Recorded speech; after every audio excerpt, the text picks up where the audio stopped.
The lights went out first, then the doors sealed. I was still holding my drink when the whole room understood we were trapped. My name is Mira Halden, and 3 minutes earlier, I had been closing the biggest trade deal of my career on the top floor of the Thessaly Exchange. Now the floor beneath my feet was locked down, the exits were dead, and 4 men in dark suits were walking toward me, like they already knew how this would end. I had hired a bodyguard for exactly this reason. His name was Cain. He stood a step behind my shoulder, calm, saying nothing, watching the men the way someone watches weather rolling in from a distance. I did not know much about Cain. His paperwork said he came from a world called Earth, and that his home region was marked with a warning label I never bothered to read. I had picked him because he was affordable. Every other guard on the list charged 3 times as much for half the experience. I thought I was getting a bargain. I did not know I was about to find out what that bargain really meant. The first man reached for me. He never got close. Cain moved so fast that the motion barely registered before it was finished. 1 second the man's hand was in the air, the next he was on the ground, not hurt badly, but completely unable to stand back up. Cain had not even raised his voice. The other 3 froze. I froze too. I had seen trained security teams before. I had seen fights break out on trading floors.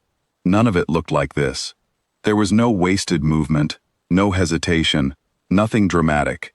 Just calm, total control. One of the men pulled out a small device and pointed it at Cain. I recognized it. It was a pulse disruptor, the kind used to knock a person off balance for a few seconds, enough time to finish the job. He fired it directly at Cain's chest. Cain barely flinched. He kept walking forward. "That should have dropped him," the man said, panic creeping into his voice. It should have. I had seen that device used before, on much bigger men than Cain. It always worked.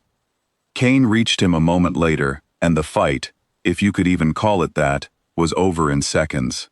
No shouting, no chaos, just quiet, controlled precision, like watching someone solve a puzzle they had already solved 100 times before. When it was done, all 4 men were unable to continue, and the room was silent except for my own breathing. "Are you hurt?" Cain asked me, as if nothing unusual had happened at all. "No," I said. "How did you do that? The disruptor should have stopped you." "It was designed for people who grew up somewhere safe," he said. "I did not." That was the first time I really looked at him, not as an employee, but as a person I understood almost nothing about.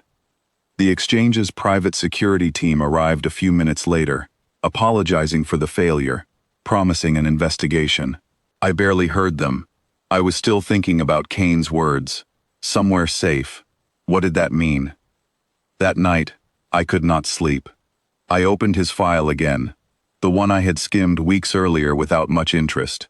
This time, I read every line.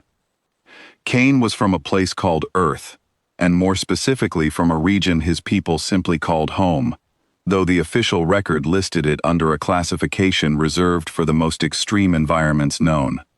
The file explained that his planet's gravity was far heavier than what most people were used to. The air carried more radiation from its sun than almost any inhabited world on record. Predators there had evolved for hundreds of millions of years, constantly adapting, constantly competing, never given the luxury of an easy existence. Weather patterns could shift from calm to violent in minutes. Even small organisms on his world were capable of causing serious harm to those unprepared for them. Nothing about his home world made survival simple. Every day there demanded strength, awareness, and endurance, far beyond what most other worlds required from their people. I had hired him because he was cheap. Now I understood why.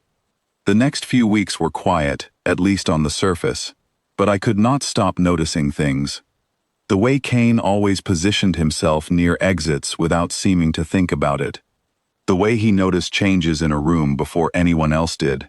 A shift in tone, a face that appeared twice in one day, a vehicle that circled the block one time too many. He never explained these things unless I asked, and even then, his answers were short, almost modest, like he did not think they were worth mentioning. One evening, walking back from a meeting, I asked him directly, "Were you always like this? Even before you left home?" He thought about the question for a moment before answering. "Where I grew up, you learn early that comfort is not something you are given." "That sounds exhausting," I said. "It sounds normal, to me," he replied. "It only sounds strange, because you grew up somewhere gentle." I laughed, though there was no humor in it. "Gentle? I never thought about my life that way." "Most people don't," he said. "That is usually the difference between someone who has lived through danger and someone who has only heard about it." 2 nights later, the real trouble began. I was leaving a private meeting downtown when 3 vehicles blocked the street ahead of us, and 2 more closed in from behind. Cain did not panic. He simply told me to stay low and stay close. The men who stepped out were part of a rival trade group, the same one that had sent the disruptor team earlier. This time, they had brought more people and clearly expected a different outcome. They did not expect Cain. He moved between me and the first group with the same calm focus he always carried, but this time, there was something sharper in his eyes, something almost patient, like he had been waiting his whole life for a moment, exactly like this one. The fight that followed happened fast, but every part of it felt controlled, deliberate, almost thoughtful. Cain never wasted energy. He never reacted without purpose.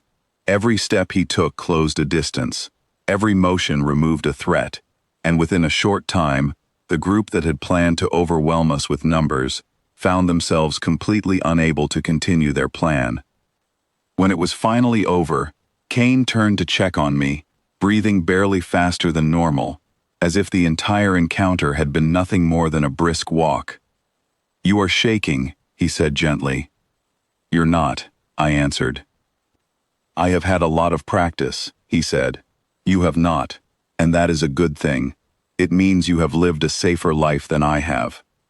We reached my building safely, and once inside, I finally let myself sit down and process everything that had happened. Cain stood near the window, watching the street below, still alert even though the danger had passed. "Why did you leave?" I asked. "Your homeworld, I mean. If it made you this capable, why not stay?" He turned to look at me, and for the first time, I saw something almost tired behind his calm expression. "Because surviving is not the same as living," he said. "Where I come from, every day is a fight just to keep breathing. There is no room to slow down, no room to enjoy anything, because the moment you do, something reminds you why you should not have. I did not leave because I hated my home. I left because I wanted to see what life could be like without constant danger. I wanted to know what peace actually felt like." "And do you know now?" He smiled, just slightly. "I am starting to." I looked at him differently after that night, not as a bodyguard I had hired because he was affordable, but as someone who had spent his entire life being tested by forces most people could never imagine, and who had walked away from all of it just to experience something calmer. The rival group never approached us again after that encounter. Word spread quickly through certain circles that hiring anyone to move against me was no longer worth the risk, and slowly, the threats stopped coming altogether. A few months later, during a quiet dinner after a long day of work, I finally asked him the question that had been sitting in my mind since that very first night.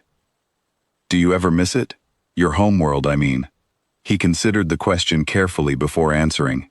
"Sometimes," he said. "I miss the sunrises. They were more intense there, more alive somehow, like the whole sky was trying to remind you how small you really are. But I do not miss the fear.